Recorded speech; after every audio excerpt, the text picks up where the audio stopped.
The news spread across the galaxy faster than light itself. Within 6 hours of the demonstration, every major news network was broadcasting the same impossible story. Humans had made 3 Velthari warships disappear, not destroyed, not captured, just moved them to another galaxy. On Harmony's edge, the atmosphere had changed completely. Where aliens had once walked with confidence, now they moved quietly, like people afraid of waking something dangerous. The human delegation had not changed at all. They still walked calmly, spoke politely, and acted like nothing special had happened. That scared everyone even more. Overlord Ketharan sat in his private quarters, staring at reports from his fleet commanders. His hands shook as he read message after message. "Sir," said his chief admiral through the communication screen. "Battlefleet Omega is requesting immediate orders. The crews are nervous." "Nervous?" Ketharan asked. "They keep asking if humans can make entire fleets disappear, as easily as they made those 3 scouts disappear. I don't know what to tell them, sir." Ketharan had no answer. How do you fight an enemy who can move your ships to another galaxy? How do you threaten someone who could relocate your homeworld to the empty space between stars? "Sir," another advisor, entered the room. "The Council of Clans is demanding an emergency meeting. They want to know our response to the human ultimatum." Ketharan looked at the countdown timer on his wall. 61 hours left. The humans had given him 72 hours to surrender completely, and every minute that passed made it clearer that he had no choice. "Send a message to the human delegation," he said finally. "Request a private meeting." Meanwhile, across the galaxy, other species were having emergency meetings of their own. The Shale Ari Trade Federation called their first war council in 300 years. The collective's billions of minds worked together to understand this new threat. The Zarketh commerce guilds calculated what human friendship might be worth, and the Shale Ari homeworld, crystal towers rang with urgent communication tones. "All trade agreements with humans must be reviewed immediately," declared Trade Minister Keshaval. "We cannot afford to anger beings who can relocate planets." "Agreed," said his aide. "Should we send gifts, tribute? What do you offer to gods?" The collective's response was more practical. Within hours, they were broadcasting offers of friendship to every human colony. Their hive ships began carrying medical supplies and rare materials toward human space, hoping to prove their good intentions. But the most dramatic response came from the warrior clans of Nextar. These proud fighters had spent centuries conquering weaker species. Now they faced beings who could make their entire civilization disappear without firing a shot. "We surrender," their war chief announced to his shocked clan leaders. "How can you fight an enemy who fights with the power of gods?" Back on Harmony's edge, Admiral Jun Dalsu was reading reports from human intelligence. Ho Jae-sun had been monitoring alien communications all day, and the results were fascinating. "Sir," Jae-sun said, "we're seeing massive fleet movements. Every species is pulling their ships back from our borders. Some are sending friendship delegations. The Etherians want to offer us a seat on the Council of Ancients." "Interesting," Admiral Jun replied. "What about our Velthari friends?" "Ketharan wants a private meeting. His fleet commanders are requesting permission to withdraw. I think they're ready to surrender." Captain Tae Wansik walked over with his own tablet. "Sir, the station's communication arrays are overloaded. Every species in the galaxy is trying to send messages to Earth. Most of them are offering trade deals or defensive alliances. And what is Earth saying? Standard diplomatic responses. We welcome peaceful dialogue with all species. That sort of thing. Ambassador Na Hyune approached the group. "Admiral, I just received a very interesting call. The Galactic Trade Consortium wants to make us the primary trade mediators for all disputed commerce. Apparently they figure no one will cheat if humans are watching. Smart thinking," Admiral Jun said with a smile. The private meeting with Ketharan took place that afternoon. The Velthari overlord looked like a different being than the proud warrior who had threatened humanity just days before. His red skin was pale, his forearms moved nervously, and his black eyes showed something aliens rarely displayed. "Fear." "Admiral Jun," Ketharan said quietly. I want to discuss terms. The terms were already given, Admiral June replied calmly. Complete withdrawal, abandonment of territorial claims, damages, and a formal apology. And if we comply, you won't relocate any of our worlds? The Terran Federation has no interest in harming the Velthari people, Ambassador Na said, gently. We only want peace. But you could, Ketharon insisted. You could move our homeworld to empty space. You could scatter our colonies across the universe. You could end our civilization without killing a single person. Yes, Admiral June agreed. We could. The simple admission hung in the air like a death sentence. Ketharon stared at the humans for a long moment, then slowly nodded. The Velthari Empire accepts your terms, he said. All of them. Excellent, Na replied, making notes on her tablet. We'll need the formal withdrawal orders sent within 12 hours. The apology can be delivered to the Council tomorrow, as you. Ketharon left the meeting, his shoulders slumped in defeat. In 3 days, he had gone from a proud conqueror to a broken supplicant. The humans had not raised their voices, had not threatened violence, had not even seemed angry. They had simply demonstrated that they possessed the power of gods. The next day, the formal surrender took place in the main conference chamber. Ketharon read his prepared statement to the assembled galactic representatives. The Velthari Empire formally apologizes to the Galactic Council and to the Terran Federation for our aggressive actions, he said, his voice barely above a whisper. We withdraw all claims to the disputed systems and will pay full damages as requested. Around the table, alien delegations watched in amazement. The mighty Velthari Empire, terror of the galaxy for thousands of years, had been brought to its knees by 3 human ships and a technology that no one understood. After the formal proceedings, Admiral June addressed the Council one final time. The Terran Federation wants only peace, he said. We have no interest in conquest or empire. We prefer to solve problems through discussion and cooperation. He paused, looking around the room at all the alien faces watching him with new respect and fear. However, he continued, his voice getting just a little colder, we will not tolerate aggression against human worlds or human citizens. We tried, talking. If someone chooses violence instead, they will discover that we have other options. The message was clear. Humanity was offering friendship to everyone, but would destroy anyone who threatened them. In the months that followed, galactic civilization reshaped itself around the new reality. Trade routes were redirected to favor human space. Defensive alliances were offered to Earth by species that had never spoken to humans before. The displacement technology remained classified, but everyone knew it existed. The warrior clans of Nextar became peaceful traders almost overnight. The Shaelari offered humans exclusive mining rights to their best crystal worlds. The collective shared their most advanced biotechnology freely. Everyone wanted to be humanity's friend. The Velthari Empire survived, but barely. Ketharon's government fell within days of the surrender. The new leaders spent their time sending gifts to human colonies and praising human wisdom in public speeches. And in the dark spaces between stars, other aggressive species heard the story and reconsidered their own plans for expansion. 6 months.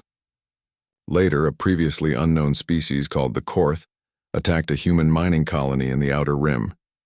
They were a proud warrior race who thought humans had grown soft and weak. The colony's emergency transmission to Earth was very simple. We are under attack. Request immediate assistance. Earth's response was broadcast on all frequencies in all languages to make sure everyone in the galaxy heard it. You have 12 hours to withdraw your forces and issue a formal apology. We tried talking with the last species that attacked us. Ask the Velthari how that worked out. The Korth withdrew in 11 hours and 37 minutes. The age of human galactic dominance had begun, not through conquest, but through the simple demonstration that some powers are too terrible to challenge. And across the galaxy, a new rule was written in the hearts of every species. Do not anger the humans. Ever. The 48 hours passed like a bad dream for most species on Harmony's edge. Everyone knew what was coming. The humans would return with their answer, probably some desperate plea for mercy. The Velthari would reject it. Then the shooting would start.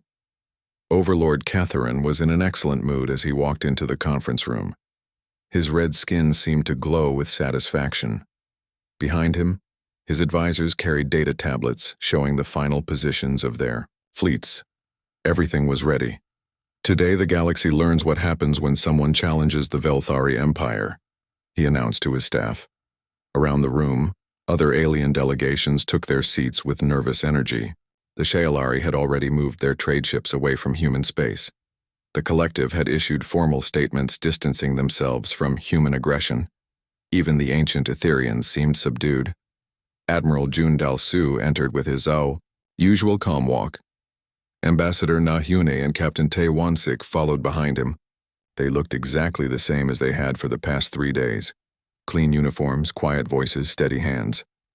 You don't look like people facing extinction, Catharan observed as the humans took their seats.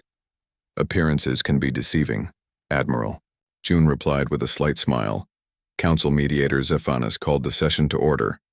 His ancient voice carried worry. Admiral June, the 48 hours have ended. What is Earth's response to the Velthari ultimatum? June stood up slowly. The room went completely silent. This was the moment everyone had been waiting for. The Terran Federation has considered the Velthari demands very carefully, June began. His voice was clear and steady. We have discussed them with our government, our military leaders, and our people. He paused, looking around the room at all the alien faces watching him. Our answer is no. The silence that followed was so complete, you could hear the station's air recycling systems humming in the walls. No, Catharan repeated like he could not believe what he had heard. No, June confirmed. We reject your ultimatum completely. We will not leave the 12 systems. We will not pay damages. We will not bow to threats. Catharan started laughing. It was a sound like rocks crushing glass. Around the table, other aliens shifted uncomfortably. The humans had just signed their own death warrant. You stupid little creature, Catharan said, wiping tears from his black eyes. Do you have any idea what you just did? Do you know what my fleets will do to your pathetic worlds? I have some idea, Admiral June replied calmly. 300 battle cruisers, Catharan counted on his clawed fingers. 800 destroyers, 2,000 fighters, against your 3 ships. 3 ships. Yes, our 3 ships could not. Fight your fleet, June agreed. That would be suicide. Then why? Catharan demanded. Why choose death? Admiral June looked at the Velthari overlord for a long moment.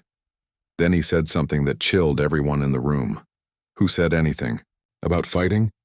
Before anyone could ask what he meant, Captain Tae touched his tablet. Admiral, I'm reading 3 Velthari scout ships at the edge of the system. The Bloodclaw, the Dark Hunter, and the Painfang. Are they threatening anyone? June asked. No, sir, just patrolling. Then let's give them something to patrol. June pressed a button on his uniform. Nothing seemed to happen. The room stayed quiet. The lights kept working. The air kept moving. But something had changed. Captain, June said to Tae, could you check on those 3 scout ships again? Tae looked at his tablet. His expression did not change, but his voice got very quiet. Sir, I'm not reading the ships anymore. Equipment malfunction? Ambassador Na asked like she was checking on a broken coffee machine. No, ma'am. All systems working perfectly. The ships are just gone. Catharan jumped to his feet. What do you mean gone? I mean they're not there anymore, Tae said. He sent his readings to the main display. The hologram showed the edge of the system where 3 Velthari ships had been just moments before. Now there was empty space. Check all sensors, Catharan roared at his own people. Velthari technicians worked frantically at their controls. The results were the same everywhere. 3 ships that had been there minutes ago were now nowhere to be found. No explosions, no debris, no energy signatures. They had simply stopped existing. Where are they? Catharan demanded. Admiral June looked at his watch. About 15,000 light-years outside the galaxy by now, I would guess. The room erupted in chaos. Aliens were shouting in dozens of languages. The Shaolari delegation was making sounds like breaking crystal.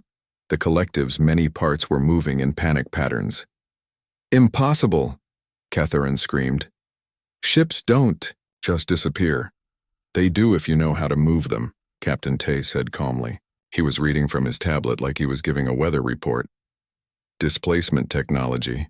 Very clean, very precise. We can relocate objects from one point in space to another point in space. Any objects," Ambassador Na added helpfully. "Ships, asteroids, planets, stars. Size doesn't really matter once you understand the physics." Dr. Da Yun Sol, a technical specialist who had been quiet for 3 days, finally spoke up. "The displacement field works by creating a temporary fold in space-time. We select the target, choose the destination, and activate the field. The target object is moved instantly to the new location." "You're lying," Catherine said, but his voice was not as strong as before. "The 3 ships we just moved are perfectly safe," Da continued. "They're in a stable orbit around a small star in the Andromeda Galaxy. Their crews are probably very confused, but completely unharmed." "Prove it," demanded a Velthari admiral. Jun Kiwu, a strategic analyst, stood up. "We can show you the mathematics if you like, or we can demonstrate again. How many ships would you like us to relocate?" The room went silent again.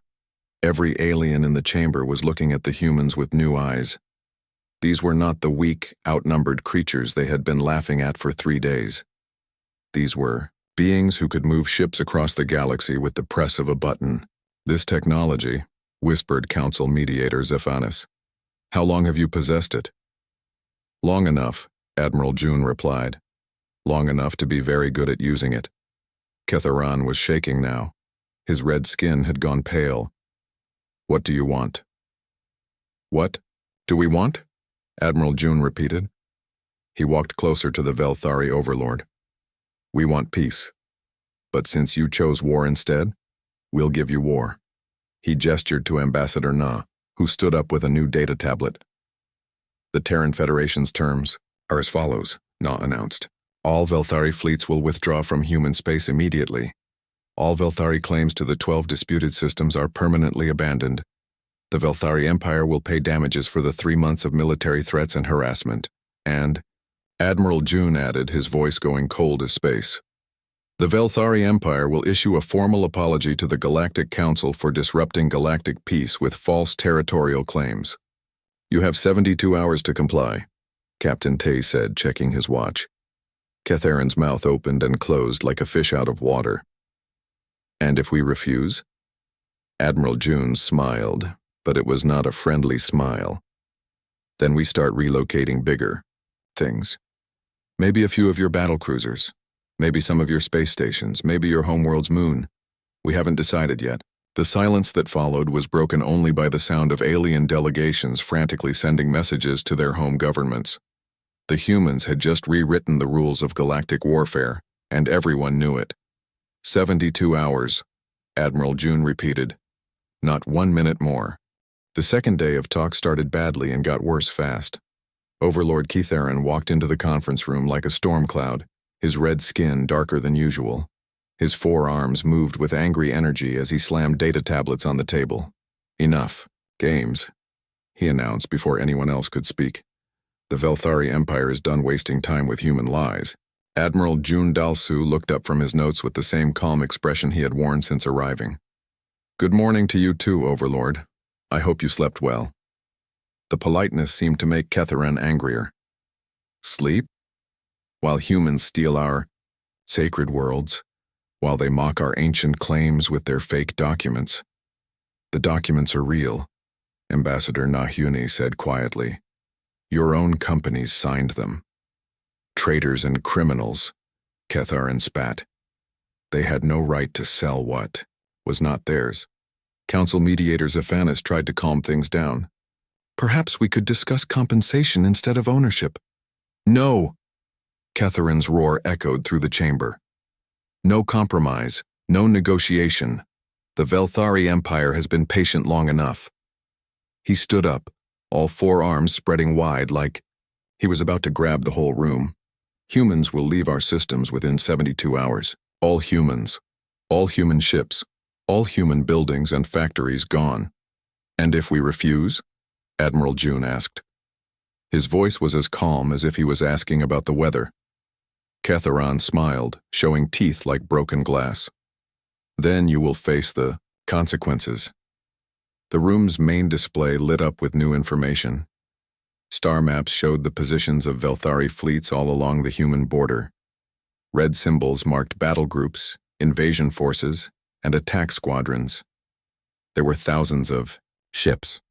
Battlefleet Omega stands ready at the Centauri Gate, announced a Velthari admiral. Battlefleet Delta guards the Ross Passage. Battlefleet Gamma blocks the Kepler Junction. More red symbols appeared. The humans were surrounded. We have 300 battlecruisers, the admiral continued. 800 destroyers, 2,000 fighters. Your entire space navy has maybe 50 ships total. Captain Taewon Sik was taking notes like he was listening to a shopping list. He did not look worried.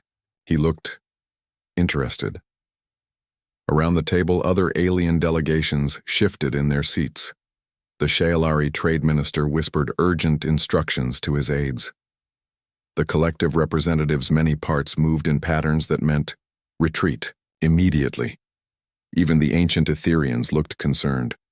72 hours, Catharon repeated, not 1 minute more. Ambassador Na stood up slowly. The Terran Federation will need time to consider this ultimatum. Consider? Catharon laughed. What is there to consider? You cannot fight us. You cannot hide from us. You can only surrender. Or die. Even so, Na said with perfect politeness, we must follow proper procedures. We need to consult with our government. Your government? Another Velthari advisor joined the laughter. What can your little Earth do against the might of the Velthari Empire? The meeting broke down after that. Catharon and his people stormed out, talking loudly about human stupidity. Other delegations followed quickly, not wanting to be seen, as friends with the losing side. Within an hour, the station's news networks were broadcasting the ultimatum across the galaxy. Reporters from a dozen species talked excitedly about the coming war. This reporter has never seen such a one-sided conflict, said a Shaelari news anchor. Human military forces are simply no match for Velthari strength. The question is not whether humans will lose, added a collective analyst. The question is how quickly they will surrender. In the human section of the station, things were strangely quiet. Su Min-ji sat at her desk, reading news reports from across the galaxy. Most aliens seemed to think the war was already over. They're dividing up our territory, she told Ambassador Na. The Zarketh want our mining worlds. The Nextar clans are arguing about which human colonies would make the best slave markets. How thoughtful of them, Na replied without looking, up from her own work. Meanwhile, Ho Jae-sun was tracking something interesting in his intelligence center. The Velthari communications were getting sloppy. They thought they had already won, so they were not hiding their plans very well. Admiral, he called to June. You need to see this. June walked over to look at the intercepted messages. They showed the real Velthari plan. The 12 disputed systems were just the beginning. After humans surrendered, the Velthari would demand more systems. Then more. They planned to push humans back to just a few worlds around Earth. Interesting, June said. Forward this to Earth, immediately. Already done, sir, Jae-sun replied. Dr. Mi Sang-hee was having problems in the medical bay. Alien delegations kept requesting emergency meetings to discuss evacuation procedures and neutral status applications. Everyone wanted to get away from the humans before the shooting started. It's like a plague, she told Captain Tae. They think being near us will make the Velthari angry at them too. Can't blame them, Tae said. From their point of view, we're walking dead men. That afternoon, Admiral June requested a private meeting with Council Mediator Zephanis. The old Etherian listened carefully as June explained the human position.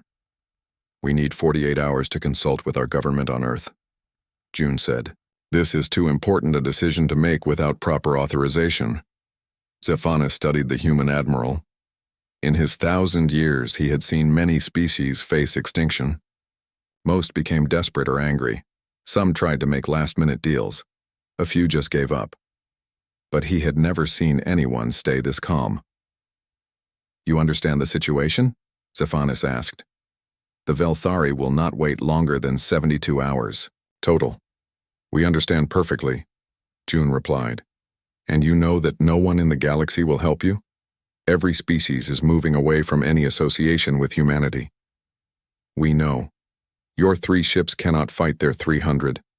"No, they cannot." Zephanis was puzzled. "Then why do you seem so unconcerned?" Admiral June smiled for the first time since the talks began. "Because, honored mediator, we have not been entirely honest about our capabilities."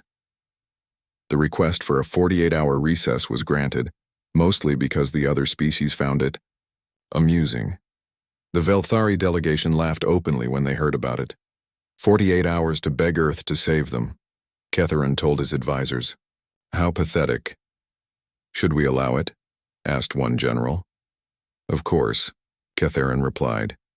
"Let them waste time talking to their homeworld. Let them realize how alone they are. It will make their surrender sweeter."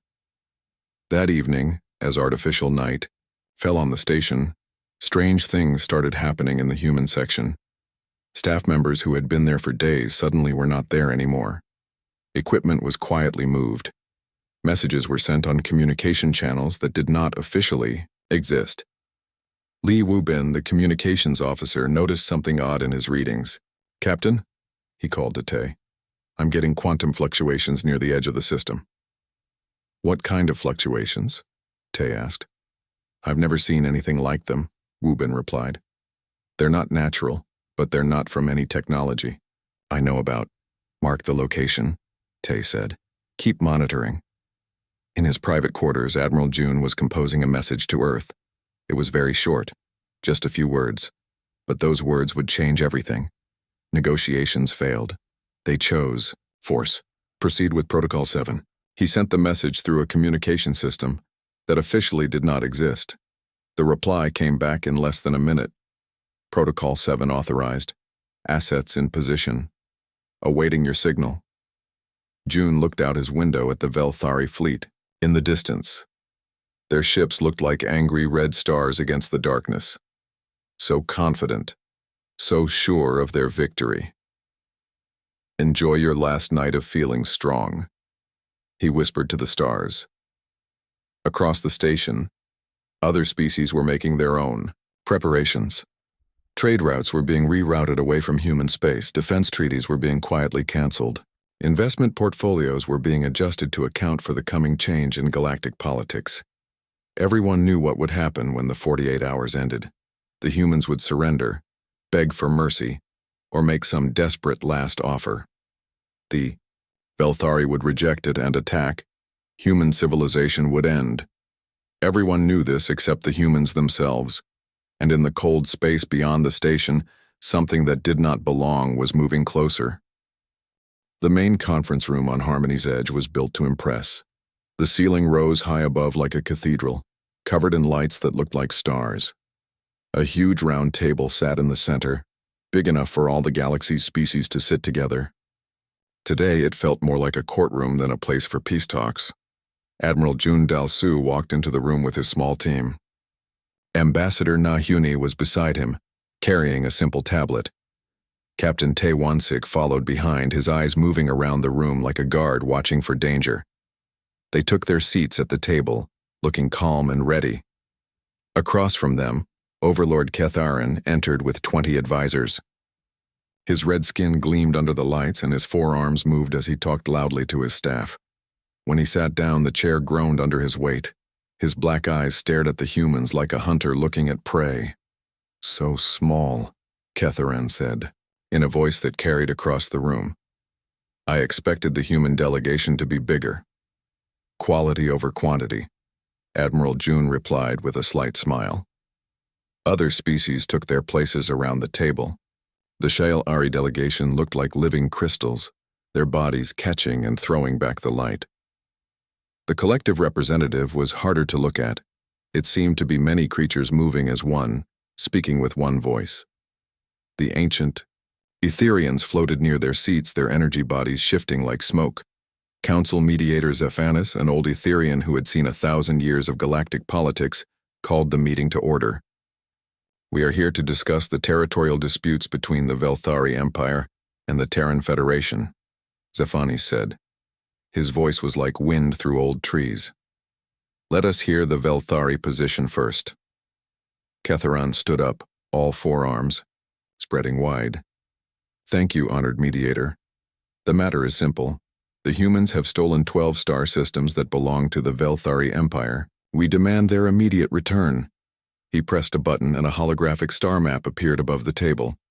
12 systems glowed red, scattered across the border between human and Velthari space.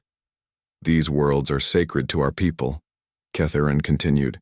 "Our ancestors lived on these planets for thousands of years before humans even learned to make fire. We have ancient charts that prove our claim." The hologram changed to show old Velthari star maps, covered in symbols that looked like claw marks. To most of the watching aliens, they looked very old and important. "We also have religious sites on these worlds," another Velthari advisor added. "Temples built by our forefathers. The humans have destroyed some of them to build their ugly factories." Murmurs went around the table. Several alien delegations nodded. The evidence looked strong. "Furthermore," Ketharan said, his voice getting louder, "humans are newcomers to this galaxy. They have no right to take what belongs to older, wiser species. We demand they return our worlds and pay damages for the harm they have caused." He sat down with a thump that shook the table. Around the room, many aliens looked impressed. The Shalari delegation whispered among themselves in voices like breaking glass. The collective's many parts moved in approval. "The human response?" Zephanis asked. Ambassador Na stood up slowly. She looked tiny next to Ketharan, but her voice was clear and strong. "Thank you, mediator," she said. "The Terran Federation respects the ancient heritage of all galactic species. However, we must examine the facts carefully." She touched her tablet, and new images appeared in the hologram. These showed the same 12 systems, but with different information. "Our archaeological teams have studied these worlds for 50 years, Na said. "We found evidence of Velthari presence, yes, but it was temporary. Mining camps, research stations, short-term settlements, nothing permanent." The hologram showed pictures of ruins. They were clearly Velthari, but small and simple. The supposed temples are actually mining equipment storage buildings, Na continued. "We have the original construction records purchased legally from Velthari companies 60 years ago." Ketharan's eyes went wide with anger. "Lies," he roared. "I have the transaction records right here," Na said calmly. She sent data to the table's central computer. Numbers and dates appeared in the air for everyone to see. In the corner of the room, Su Minji was watching everything on her own tablet. The young diplomat had spent all night checking the Velthari claims. What she found was very interesting. "Ambassador," she whispered to Na during a break.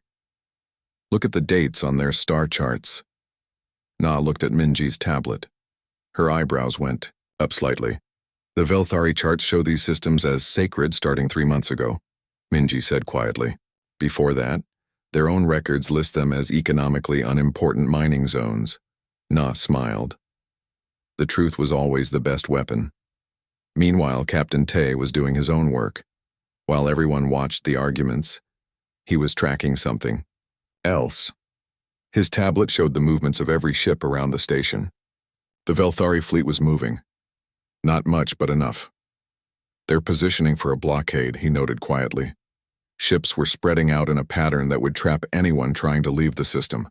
That was not the action of people who came to talk peace. Across the room, other alien delegations were having their own discussions. The Zarketh Trade Union was already calculating how much money they could make from human space. The warrior clans of Nextar were talking about which human worlds would make good bases. "The humans cannot win," whispered the Shalari trade minister to his aide. "Better to side with the Velthari now and get a good deal later." "Agreed," said the collective speaker. "Humans are too few, too weak. The Velthari offered better trade partnerships. Only the ancient Etherians seemed puzzled. Zephanis watched the human delegation with interest. In his 1,000 years he had seen many species face extinction. Most became desperate, angry, or tried to make deals. The humans just sat there calm and quiet. It was unusual. Back in the intelligence section, Ho Jae-sun was finding very interesting things in the Velthari communications. His computers were picking up encrypted messages between Velthari ships. Phase 1 proceeding as planned. One message read, "Human defenses weaker than expected. Recommend advancing timeline for operations in sectors 7 through 12. Jae-sun translated more messages. The picture became clear. This was not about 12 systems. The Velthari planned to take much more. They wanted to test human resolve here, then push deeper into human space. He sent his findings to Admiral June immediately. In the medical bay, Dr. Mi Sang-hee was studying the stress readings from the alien delegations. The Velthari numbers were getting higher, not lower. That was backwards. If they were winning, they should be more relaxed. "Computer, show me Velthari home fleet communications," she said. "Access denied." "Military encryption," the computer replied. "Show me general." News from Velthari space, that worked. News reports appeared on her screen. Stories about glorious expansion and manifest destiny. But between the lines, Mi could see the truth. The Velthari economy was in trouble. They needed new resources badly. This was not about sacred worlds. This was about survival, as the day wore on. The arguments got nastier. Ketharan started making personal insults about human weakness. Other Velthari advisors talked about how short human lives were, how fragile human bodies were. "Perhaps," said one Velthari general, "humans should stick to farming instead of trying to be a space-faring race." The insults were meant to make humans angry. Angry people made mistakes. But Admiral June just sat there, listening quietly. Ambassador Na answered each insult with facts and data. Captain Tae took notes like he was watching a boring movie. The other alien species started moving away from the humans. No one wanted to be friends with the losing side. Trade delegations that had been friendly that morning suddenly had other meetings to attend. By the end of the day, it was clear which way the wind was blowing. The Velthari were strong and confident. The humans were alone and outnumbered. Everyone knew how this would end. Everyone except the humans themselves. As the session ended, Admiral June stood up slowly. "We will consider everything that was said. Today," he told the room. "Tomorrow we will give our response." Ketharan laughed, the sound echoing off the walls. "Take all the time you need, little human. The answer will be the same." As the aliens filed out, talking among themselves about the coming human surrender, Admiral June touched his uniform button again. Far away in the darkness, another message was received. This time it had 3 words. They chose war. The space station Harmony's edge hung in the cold darkness like a giant metal flower. Its silver petals stretched out in all directions, each one bigger than most cities. This was where the galaxy came to talk when war was close. Today, it felt more like a place where peace came to die. Admiral June Dalsu stood at the big window in the human section. He was a tall man with gray hair and calm eyes. His uniform was clean but simple. Behind him, his team worked quietly at their computers. No one was talking much. Everyone knew what was coming. "Sir," said Captain Tae Won-sik, walking up to the admiral. Tae was younger, maybe 40 years old, with quick eyes that missed nothing. "The Velthari fleet just dropped out of jump space. They brought a lot of ships." June nodded slowly. He had expected this. The Velthari always liked to show their strength. It was their way. "How many ships?" June asked. 237, Tae said. "Battle cruisers, destroyers, fighters, the works. They're staying just outside the no-weapons zone, but everyone can see them." Through the window, June could see the lights of alien ships. The Velthari fleet looked like angry stars in the distance. Each ship was huge, covered in spikes and weapons. They were built to scare people, and they did their job well. "And us?" June asked. 3 ships, Tae said with a small smile. "The Soul, the Busan, and the diplomatic transport Gangnam. Ambassador.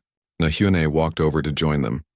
She was a smart woman in her 50s with kind eyes but a strong voice. She had spent 20 years learning about alien cultures. She knew how they thought, how they acted, and most importantly, how they lied. The other species are arriving, Na said. The Shayalari came in their crystal ships. Pretty, but not very friendly. The collective sent one of their hive ships, and the Etherians are here, of course. June looked at the alien ships gathering around the station. Each species had their own style. The Shayalari ships looked like flying diamonds, all angles and sharp edges. The collective ship was round and smooth like a giant egg. The Etherian vessel was hard to see, made of some kind of energy that bent light around it. What are they? Saying about us? June asked. Na checked her tablet. The usual. Poor humans. So weak. Maybe they should just give up now. Some of them are already talking about how to split up our territory when we lose. Tay laughed, but it was not a happy sound. They think we're here to beg. Let them think that, June said quietly. It makes things easier. On the other side of the station, Overlord Ketharan stood in the Velthari command center. He was huge, even for his species. His skin was dark red, and his eyes were black as space. 4 arms moved as he talked, each one ending in claws that could cut through steel. Look at them, Ketharan said to his advisors. 3 little ships. 3. We brought enough firepower to turn their homeworld into dust, and they bring 3 ships. Perhaps they know they cannot win, said one advisor. Or perhaps they are stupid, said another. Ketharan laughed, a sound like rocks falling down a mountain. Humans. Such a young species. They have been in space for what, 300 years? We have been traveling the stars for 3,000. They should show more respect. He walked to a display showing the human ships. They were small and simple. No spikes, no scary designs. Just clean metal and basic weapons. To Ketharan, they looked like toys. Sir, said his intelligence officer, the humans are requesting a meeting to discuss the agenda. Let them wait, Ketharan said. Let them see our fleet first. Let them count our guns. Maybe they will be smart enough to surrender before we start talking. Back on the human side, Ambassador Na was reading reports from her staff. Su Minji, a young diplomat with bright eyes, brought her a cup of coffee. Ambassador, Minji said, I've been looking at the Velthari claims about the Kepler 442 system. Something doesn't add up. What do you mean? Na asked. They say it's their ancient homeland. But I found records of human mining operations there from 50 years ago. The Velthari never complained then. In fact, they were trading with us. Na smiled. Minji was sharp. She would go far in the diplomatic service. Keep digging, Na said. Find everything you can. Sometimes the best weapon in a negotiation is the truth. Across the station, Ho Jae-soon sat in a small room filled with computers. He was the intelligence officer, the man who listened to what people didn't want others to hear. His screen showed message traffic from all over the galaxy. Most of it was normal trade talk and family messages, but some of it was not normal at all. Interesting, Jae-sun said to himself. He had found something in the Velthari communications. They were talking about more than just the Kepler 442 system. They were talking about human space in general, about how weak human defenses were, about how easy it would be to take more systems after this one. Jae-sun copied the messages and sent them to Admiral June. This was not just about mining rights. This was about the Velthari testing humanity. If humans backed down now, the aliens would keep pushing until there was nothing left. Dr. Mi Sang-hee was in the medical bay, supposedly checking the health of the human delegation. But Mi was more than just a doctor. She was a xenobiologist, someone who studied alien life. And right, now she was studying the Velthari delegation. Computer, show me the stress readings from the alien sections, she said. Numbers appeared on her screen. The Velthari showed high stress levels. That was strange. If they were so confident, why were they so nervous? Computer, compare to baseline. Readings from previous negotiations. More numbers. Mi frowned. The Velthari stress levels were much higher than normal. They were under pressure from someone or something. This negotiation was very important to them, maybe more important than they were letting on. As the day went on, more ships arrived. Representatives from dozens of species came to watch the talks. Some came to help with peace. Others came to see a fight. Most came to pick up the pieces when it was over. The space around Harmony's edge looked like a strange zoo. Every kind of ship imaginable floated in the darkness.